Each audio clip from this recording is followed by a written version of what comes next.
Hi guys, CSAT கேட்ட ஒரு ஈஸியான கொஸ்டின் ஜாமெட்ரியில கேட்டிருக்காங்க 2020 UPSC question.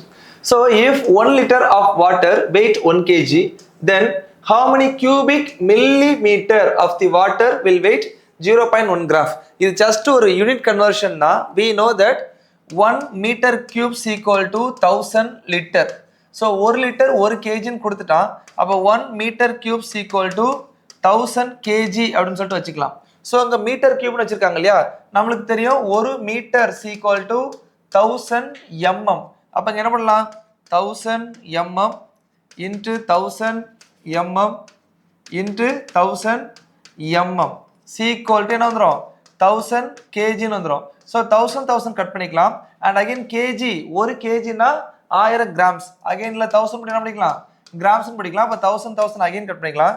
அப்போ 1000 metre mm cubes equal to கிராம்னு இருக்கும். ஸோ இதை அகைன் 10ஆல் டிவைட் பண்ணிங்கன்னா 100 mm cubes equal to 0.1 கிராம்ஸ்னு வரும். கேட்டிருக்கிறது 0.1 கிராம்ஸ்னா எவ்வளோன்னு கேட்டிருக்காங்க. So answer will be option C 100. ஓகேவா, ஜஸ்ட் ஒரு யூனிட் கன்வர்ஷன் தான். Okay, thank you guys, all the best.